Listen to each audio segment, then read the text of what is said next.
Welcome back on J knowledge. तो हमने start की हुई है आपकी चैप्टर 10 की एक्सरसाइज 10.1। तो इसके 11 तक हमने कवर कर लिए हैं सारे सम। तो आज स्टार्ट करते हैं क्वेश्चन नंबर 12 से। Read the statement.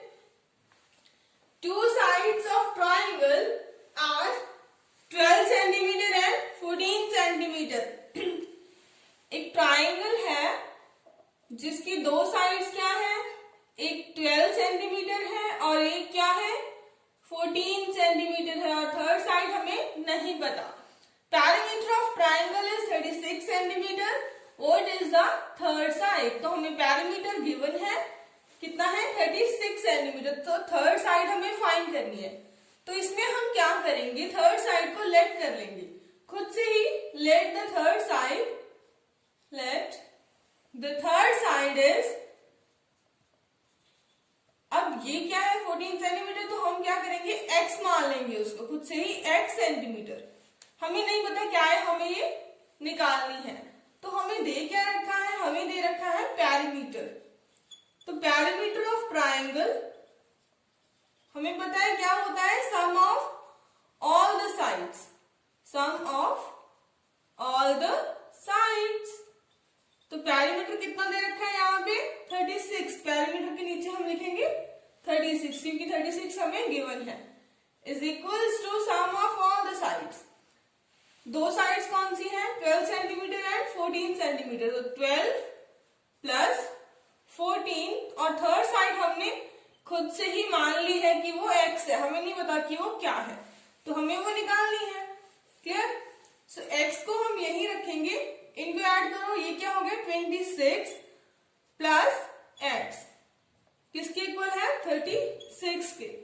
x को इस साइड ही रखो, 26 इस साइड प्लस का है, इस साइड जाके क्या हो जाएगा माइनस का। 36 माइनस 26, तो हमारा x इज इक्वल्स टू कितना आया 16। 36 माइनस 26 कितना है 16। x is equals to 16। तो x की वैल्यू आ गई हमारे पास 16। तो ये वाली साइड हमारी कितनी हो गई 16 हो गई। क्लियर? इस तरीके से आपको ये सॉल्व करना है।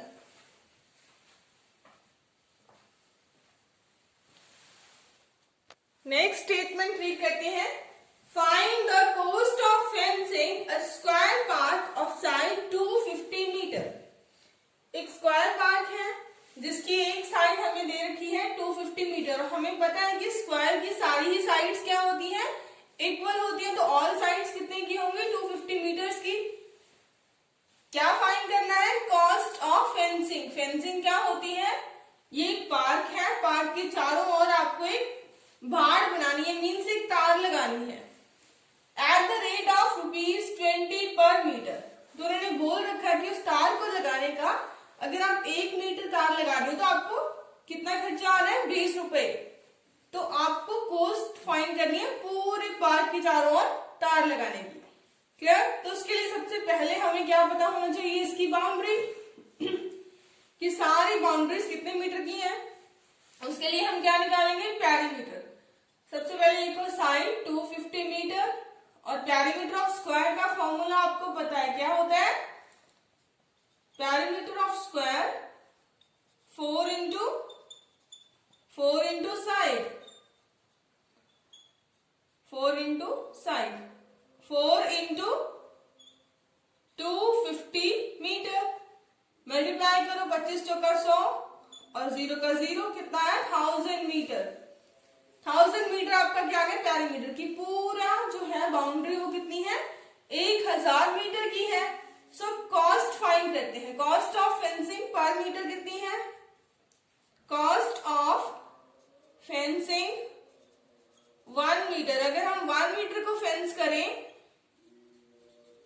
तो हमें कितनी कॉस्ट पड़ती है 20 रुपीज। और सिमिलरली हमें कितने को करना है 1000 को करना है। So cost of fencing 1000 metre, 1000 metre को फेंस करने की कॉस्ट कितनी आएगी, मल्टीप्लाई 1000 बाय 20। एक की अगर 20 है तो 1000 की कितनी होगी 1000 इंटू 20।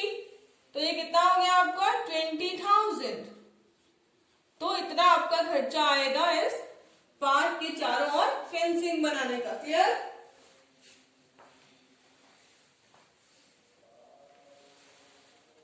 स्टेटमेंट रीड करो। Find the cost of fencing और रेक्टेंगुलर पार्क। इस बार हमें क्या दे रखा है? एक रेक्टेंगुलर पार्क मीन्स एक रेक्टेंगल की आकार का एक पार्क है जिसकी लेंथ कितनी है? Of length 175 metre.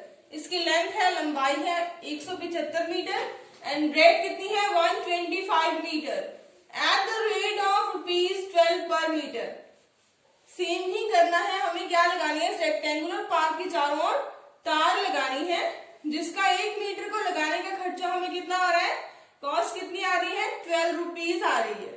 क्लियर? सबसे पहले हमें क्या करना होगा? इसका पेरीमीटर मीन्स इसकी सारी आसपास की बाउंड्री हमें पता होनी चाहिए, फिर ही हम देखेंगे कि कितने मीटर है, कितने मीटर के ऊपर हमें वायर लगानी है और कितना खर्चा आएगा।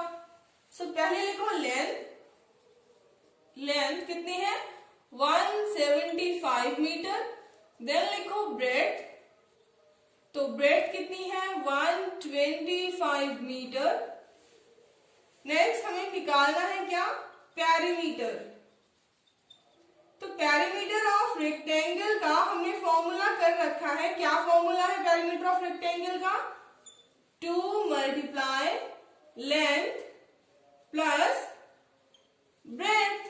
2 multiply length plus breadth. 2 multiply length कितनी है? 175 प्लस ब्रेड्थ कितनी है? 125। ऐड करोगे तो कितना आएगा? 300। 2 into 300 is equals to 600 metre. तो इसकी टोटल बाउंड्री कितनी है? 600 मीटर है हमारे पास। तो कॉस्ट ऑफ फेंसिंग 1 मीटर को फेंस करने की कॉस्ट कितनी है? यहां लिख लो cost of fencing 1 metre. Cost of fencing 1 metre, तो यहां है ₹12। And similarly cost of fencing कितना करना है हमें? पूरी बाउंड्री 600 मीटर, तो cost of fencing 600 metre is 600 into 12। तो कितना आएगा? 12 छक्के 7200। तो ये आपका आ गया ₹7200। क्लियर? इस तरीके से आप इनको सॉल्व कर सकते हो। बहुत इजी सम है, सिर्फ पेरीमीटर निकालना आना चाहिए आपको और बाकी हम कर लेंगे। सो स्टेटमेंट रीड कीजिए 15 सम की। क्या है?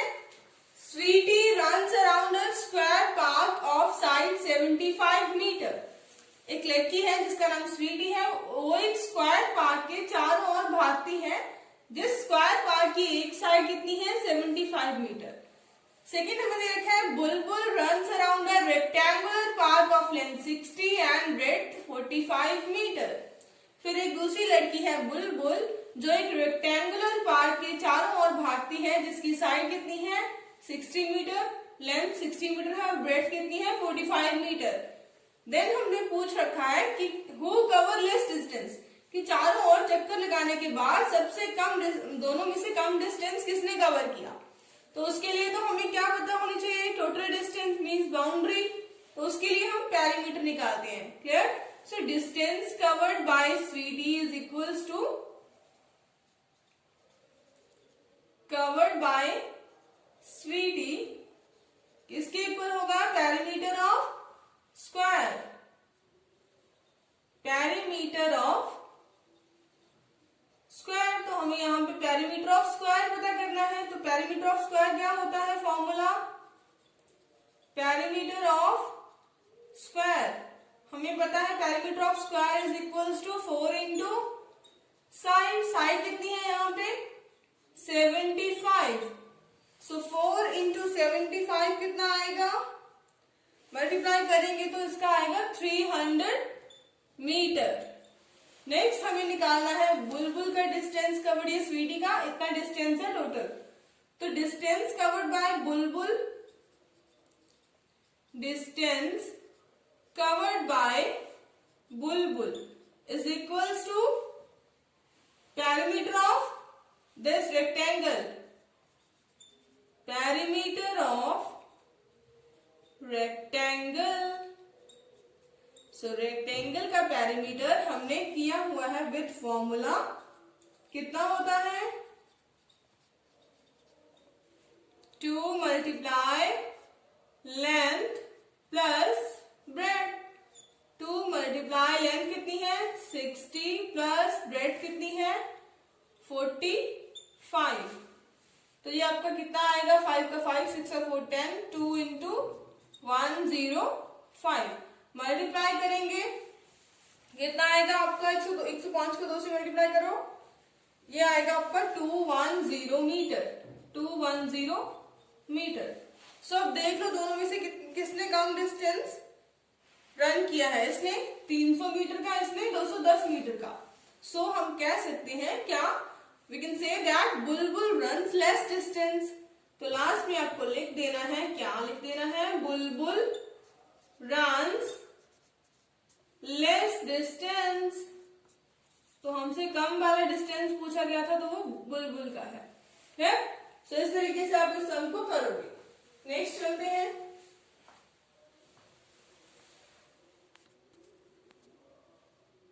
नेक्स्ट क्वेश्चन में आपको क्या बोला गया है, what is the perimeter of the following figures. आपको कुछ फिगर्स दिए हुए हैं बना के, उनकी साइड्स आपको मेंशन की हुई है एंड बाद में पूछा है what do you infer from the answer, कि जो आंसर आया उससे आपने क्या कंक्लूजन निकाला, क्या सोचते हो।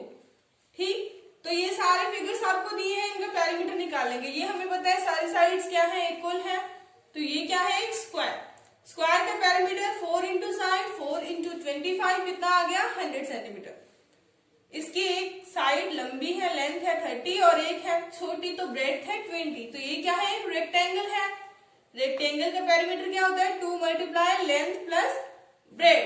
2 मल्टीप्लाई लेंथ कितनी है 30 प्लस ब्रेड कितनी है 20, तो 30 प्लस 20 50, 2 मल्टीप्लाई 50 100 सेंटीमीटर। उसके बाद फिर से रेक्टेंगल है, 2 मल्टीप्लाई लेंथ प्लस ब्रेड कितनी है 10, 40 प्लस 10 50, 2 मल्टीप्लाई 50 कितना आया 100। फिर है हमारी ट्राइंगल। ट्राइंगल का पेरीमीटर क्या होता है, sum of all the sides कितनी है 40 30 प्लस 30, 40 प्लस 30 प्लस 30 कितना आया 100 सेंटीमीटर। तो अब आपको क्या लग रहा है कि क्या इन्फर कर सकते हैं हम कह सकते हैं the perimeter of all the figures is same. We can infer that perimeter of all the figures is 100 centimeter. All the figures is same, that is 100 centimeter. Clear, तो ये हम आंसर से इन्फर कर सकते हैं। नेक्स्ट और last हम देखते हैं इस एक्सरसाइज का। नेक्स्ट और लास्ट सम है हमारा 17। Avneet buys 9 square paving slabs. Avneet ने 9 ऐसे दिखने वाले स्क्वायर जैसे दिखने वाले स्लैब्स खरीदे। स्लैब्स मतलब एक टाइल के जैसे, each with the side half metre. और उन जितने भी वो स्क्वायर है हर एक की साइड कितनी है हाफ मीटर है। He lays them in the form of square. उसने इन्हें कैसे रखा, 9 के 9 स्लैब्स को उसने एक स्क्वायर की फॉर्म में ऐसे रख दिया। तो इसकी ये जो अरेंजमेंट बनी है इसका हमसे क्या पूछा है, पेरीमीटर पूछा है।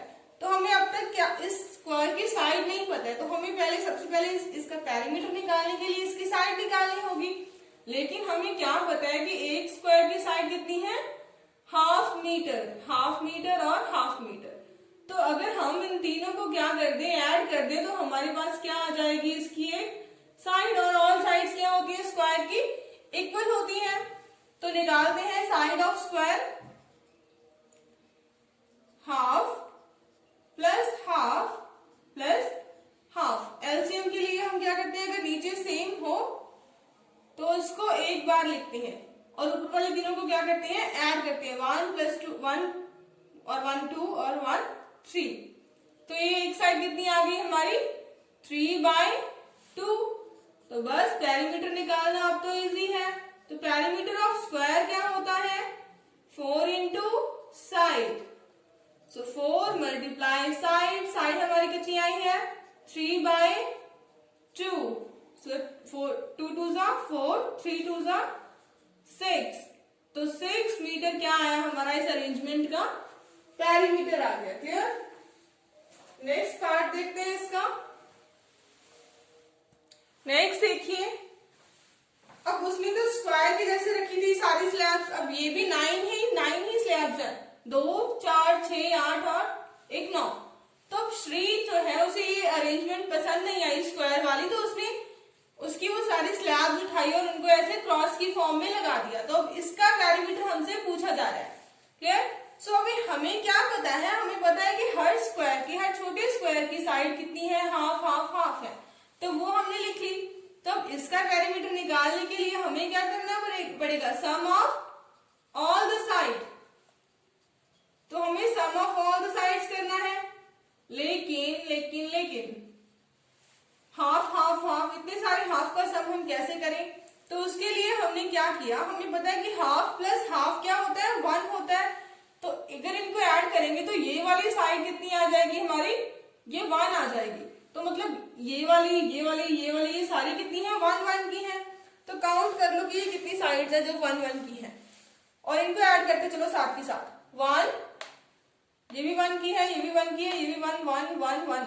तो काउंट करेंगे 1 2 3 4 5 6 7 8। कितनी है, 8 है, 2 4 6 7 8। तो ये है 8। तो 8 का तो हम 8 लिख लेते हैं यहाँ पे, प्लस अब क्या बचा हमारा, कौन सी साइड बची, ये वाली साइड्स बची है ना। तो ये कितनी है, हाफ हाफ की 4 साइड्स है, हाफ हाफ की 4 साइड्स है। तो इनको ऐड कर लो पहले, कैसे, half plus half plus half plus half. तो 8 को ऐसे ही पड़ा रहने दो। इनका देखो नीचे 2 है, सबके नीचे सेम है, तो नीचे हम 2 ही लिखेंगे, ऊपर वाले को सारों को ऐड करो 4। क्लियर? अब इसका आप ले लो एलसीएम। कैसे लोगे, नीचे सेम बना लो, यहाँ पे 2 करो, और अगर नीचे 2 है तो ऊपर भी 2 से मल्टीप्लाई करो। सो 16 प्लस 4 बाय, नीचे सेम होगा तो हम 2 लिख सकते हैं, 20/2। तो कैंसिल करेंगे 10, तो 10 हमारा क्या आ गया, इसका 10 मीटर पेरीमीटर आ गया हमारे इस अरेंजमेंट का। क्लियर? और उसके बाद नेक्स्ट पार्ट है सी पार्ट। तो ये आज की वीडियो का लास्ट सम है। क्या पूछ रखा है इसमें, विच हैज ग्रेटर पैरामीटर, की जो हमने अभी तक 2 पैरामीटर निकाले हैं उनमें से ज्यादा बड़ा किसका पैरामीटर है। तो हम कह सकते हैं that parameter of second arrangement is greater, parameter of second arrangement is greater, second arrangement is greater. Yes, तो यहां पे आपकी एक्सरसाइज 10.1 होती है खत्म। आई होप कि आपको सारी एक्सरसाइज समझ आई होगी, और जिसने इससे पहले वाले पार्ट्स देखने हैं तो आपको डिस्क्रिप्शन बॉक्स में प्लेलिस्ट का लिंक मिल जाएगा, या आप डायरेक्टली भी प्लेलिस्ट पर जाके क्लास 6 मैथ्स की प्लेलिस्ट से देख सकते हो। अगर आपको समझ आई है तो चैनल को ज्यादा से ज्यादा शेयर कीजिए, सब्सक्राइब कीजिए। Thank you so much for watching this video.